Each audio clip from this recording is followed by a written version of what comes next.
Hello. आज हम लोग इस वीडियो में सवाल करेंगे बाइसेक्शन मेथड पे। बाइसेक्शन मेथड में पहले अलजेब्रिक का एक सवाल करेंगे, फिर नेक्स्ट वीडियो में एक उसका सवाल करेंगे ट्रांसेंडेंटल इक्वेशन का। ठीक है, तो इसमें देखिए ये सवाल आया था आपके उसमें आरजीपीवी में 2018 में। Find the root of the equation x³ minus 4x minus 9 using bisection method correct to 3 significant figures. RGPV नवंबर 2018 में। तो इसमें हम लोग क्या करते हैं कि ये जो सवाल है इसको हम लोग fx मान लेते हैं। x³ minus 4x minus 9 equal to 0 fx मान लिया। फिर वी सिलेक्ट 2 पॉइंट्स। अब वो 2 पॉइंट्स ऐसे सिलेक्ट करने कि f of a less than 0 हो और f ऑफ b क्या हो, ग्रेटर देन 0। तो पहले हम 1 रख के देखेंगे। 1 रख के देखा तो 1 में क्या आ रहा है कि 1³ माइनस करके ये लेस देन 0 आ रहा है। फिर 2 रख के देखा तो 2 में भी ये क्या आ रहा है, लेस देन 0 आ रहा है। जब हम लोग 3 रख के देखते हैं, 3 रख के देखा तो 3 में देखिए ये आ रहा है ग्रेटर देन 0। तो हमने ये निष्कर्ष पाया कि रूट लाइज बिटवीन 2 एंड 3। ठीक है, रूट लाइज बिटवीन 2 एंड 3। अब ये डिफरेंस जो है 2 और 3 में 1 का है। हमें ये डिफरेंस जितना हम कम रिड्यूस कर लेंगे, छोटा कर लेंगे, उतने ही कम स्टेप में हमारा सवाल हल होगा। ये डिफरेंस जितना बड़ा रहेगा उतने ही ज़्यादा स्टेप्स लगेंगे सॉल्व करने में। तो ये आपको ध्यान रखना है। तो मैं क्या कर रहा हूँ, मैं f 2.5 पे चेक कर रहा हूँ। 2.5 पे देखिए लेस देन 0 आ रहा है। तो अब हम कह सकते हैं कि रूट लाइज बिटवीन 2.5 एंड 3। देखो 2.5 पे नेगेटिव आ रहा है और 3 पे क्या आ रहा है, पॉजिटिव। हमें क्या चाहिए, एक नेगेटिव एक पॉजिटिव। तो एक नेगेटिव एक पॉजिटिव हो। अब हम 2.7 पे रख के देख रहे हैं। 2.7 पे अगेन लेस देन 0 है। तो हम कहेंगे कि रूट लाइज बिटवीन 2.7 एंड 3। फिर हम 2.8 पे रख के देख रहे हैं।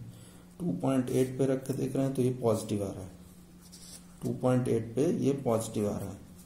ठीक है, अब हम इसका मतलब ये हुआ कि रूट लाइज बिटवीन 2.7 एंड 2.8। तो हमने क्या हुआ कि डिफरेंस को रिड्यूस कर लिया 0.1 पे। तो इसमें हमारे स्टेप्स बहुत रिड्यूस हो जाते हैं। अब इसका मतलब ये है कि अगर ये कर्व है आपका fx है ना, तो 2.7 इधर है नेगेटिव साइड में और 2.8 क्या है, पॉजिटिव साइड में है। अब इनके बीच में ये रूट लाई करता है, जिसको आपको फाइंड करना है। ठीक है, इतना काम करना रहता है। अब इसमें हम फिर ये जब हमको मिल गया कि 2.7 और 2.8 के बीच में लाई करता है, तो हम फिर फर्स्ट अप्रोक्सीमेशन आइट्रेशन स्टार्ट करेंगे। x1 इज इक्वल टू ऐसे करके हाफ 2.7 प्लस 2.8 करके हम ये वैल्यू निकालेंगे। 2.75 आया। ठीक है, ध्यान दीजिए कि ये नेगेटिव था, ये पॉजिटिव था। तो नेगेटिव प्लस पॉजिटिव करेंगे और हाफ कर देंगे। फिर इस पे वैल्यू चेक करेंगे। f 2.75 की वैल्यू क्या आ रही है, तो ये आ रही है ग्रेटर देन 0। पॉजिटिव आ रहा है तो हम निष्कर्ष ले लेंगे कि रूट लाइज बिटवीन 2.7 एंड 2.75। ठीक है, अब फिर सेकेंड आइट्रेशन करेंगे। सेकेंड आइट्रेशन में हम लोग कहाँ जाएंगे, सेकेंड आइट्रेशन में फिर से हम वही करेंगे कि एक पॉजिटिव, ये पॉजिटिव है और ये नेगेटिव है। पॉजिटिव नेगेटिव इसका आधा करेंगे तो हमको मिलेगा कितना, 2.725। ठीक है, फिर हम इस पे वैल्यू चेक करेंगे। f7 2.725 देखेंगे ये क्या आ रहा है, ग्रेटर देन 0। तो फिर मैं कहूँगा रूट लाइज बिटवीन 2.7 एंड 2.725। ध्यान दीजिए कि देखिए एक डेसिमल प्लेस अब दोनों में मैच करने लगा। ठीक है, 7 जो है दोनों में मैच कर रहा है। यही जब 3 डेसिमल प्लेस तक मैच करने लगेगा तो आपका वो 3 सिग्निफिकेंट फिगर करके आंसर बोला जाता है। तो इसमें कम से कम 10 से 12 स्टेप लगते हैं। Third approximation x3 is equal to half 2.7 plus 2.725 करके 2.7125। अब 2.7125 पे फिर से हम क्या करेंगे, वैल्यू चेक करेंगे इस तरह से। ये ग्रेटर देन 0 आ रहा है तो मैं निष्कर्ष बताऊंगा कि रूट लाइज बिटवीन 2.7 एंड 2.7125। ठीक है, अच्छा जब मैं यहाँ पर रीच किया था, यह जो 2.7 और 2.8 के बीच में, तो ये जो वर्किंग हमने किया इतना, ये वर्किंग आपको रफ में करना है, इसको दिखाना नहीं है, डायरेक्ट आपको यहीं से लिखना है। रूट लाइज बिटवीन करके स्टार्ट करना है, फर्स्ट अप्रोक्सीमेशन, सेकंड अप्रोक्सीमेशन, ऐसे करके। तो इस तरह से हम गए हैं, थर्ड अप्रोक्सीमेशन किए, हमने इसको पूरा इसमें सॉल्व करके रखा हुआ है। तो आप उसको देखिए, थर्ड अप्रोक्सीमेशन तक हम गए हैं, ये 2.7 और 2.7125। फिर थर्ड आइटरेशन हमने किया है, ये वैल्यू आया 2.70625। तो इसमें क्या आ रहा है, नेगेटिव आ रहा है एफ की वैल्यू। तो हम कहेंगे रूट लाइज बिटवीन 2.760625 एंड 2.7125। अब इसी तरह से हम फोर्थ आइटरेशन बनाएंगे। फोर्थ आइटरेशन में x4 निकालेंगे, ये आएगा 2.709375। इसमें पॉजिटिव आ रहा है, इसमें फंक्शन की वैल्यू पॉजिटिव आ रही है, उसको आप कैलकुलेटर पे चेक करिएगा, ठीक है। Therefore root lies between 70625 and 709,325। आप देखिए 2 डेसिमल प्लेस आपके मैच करने लगे। Right now 2 decimal places are matching, ठीक है। 70 और इधर भी 70, 2 डेसिमल प्लेस तक मैच करने लगा। तब आप इसी तरह से फिफ्थ अप्रोक्सीमेशन करोगे। फिफ्थ अप्रोक्सीमेशन में देखिए 70 ये आया, इसमें देखोगे फंक्शन की वैल्यू पॉजिटिव आ रही है। तो आप क्या करोगे, एक नेगेटिव, ये इस पे नेगेटिव आ रहा था और इस पे आपका पॉजिटिव आ रहा था, दोनों को ले लेते हैं।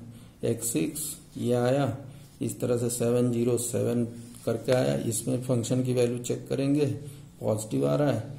तो हम कहेंगे रूट लाइज बिटवीन 706 एंड 707 ये। तो आप देखिए कि यहाँ से 706 है और यहाँ से 707 है, तकरीबन सेम आ गया है ना।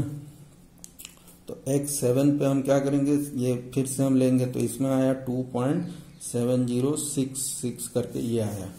तो अब इस पे फंक्शन की वैल्यू देखिए पॉजिटिव आ रहा है, पॉजिटिव आ रहा है। तो हम क्या कर रहे हैं, रूट लाइज बिटवीन 2.70625 एंड 2.7066 करके। तो 3 डेसिमल प्लेस तक कॉमन आ गया, 706 इधर और 706 इधर। तो हम कहेंगे we see that the digits in the first 3 places of decimal are same. तो value of the root to 3 decimal places is 2.706। इतना आपको आंसर देना है, ठीक है।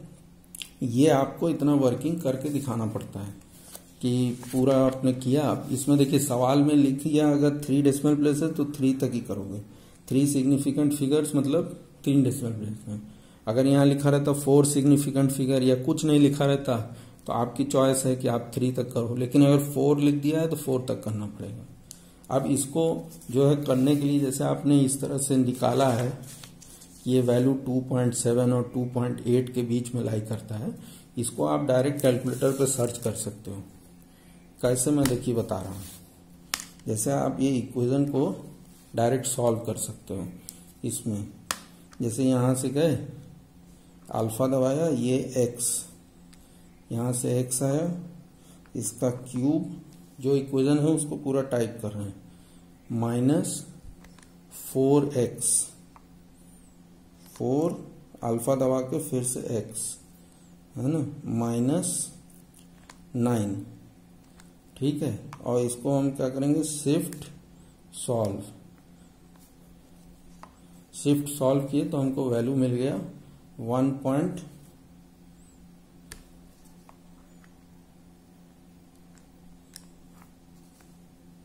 ये वैल्यू मिली हमको, ये 2.706 करके वैल्यू मिल गया, ठीक है। ये आंसर मिल गया। 2 बार शिफ्ट सॉल्व करना है, ठीक है। कभी कभी मोबाइल में जो मैंने कैलकुलेटर में जो सेव रहता है या कोई पहला सवाल आपने किया हुआ है उसका वैल्यू रिफ्लेक्ट करने लगता है। 2 बार शिफ्ट सॉल्व करेंगे तो आपको ये एग्जैक्ट वैल्यू मिल गया, ये आंसर है। तो हमारा वही आंसर आ रहा है ना, हम वही आंसर ले रहे हैं। लेकिन हम इसको क्या कर सकते हैं कि अब इससे हमको आइडिया मिल गया कि हम ऑप्शंस में क्या क्या ले सकते हैं। पहले आप कैलकुलेटर अलाउड रहता है, आप इसको ले जाइए, सॉल्व करके देख लीजिए, सॉल्व करके देख के आपको आइडिया लग गया कि इसके बीच में रूट लाई करेगा, तो वही पॉइंट सिलेक्ट कर लीजिए। जैसे 2.706 आपको रूट मिल गया, तो आप क्या क्या सिलेक्ट कर सकते हैं। जब आपको 2.706 रूट मिल गया तो आप इसके इतर क्या जा सकते हो, 2.71 एक ले लो, इस पे पॉजिटिव जाएगा, और एक ले लो 2.70 ले लो, 2 पॉइंट ले लो, इस पे नेगेटिव आएगा और इस पे पॉजिटिव आएगा। और उस हिसाब से करोगे तो जहां हमको 8 स्टेप लगे वहीं आप 6 स्टेप में कर लोगे या 5 स्टेप में कर लोगे, जल्दी हो जाएगा। चलिए आज के लिए इतना ही एक वीडियो में, फिर नेक्स्ट वीडियो में कोई ट्रांसडेंटल इक्वेशन लेंगे जिसमें कॉस साइन ये सब रहेगा, और उसमें कैसे सॉल्व करेंगे ये हम आपको बताएंगे। ठीक है, थैंक यू वेरी मच।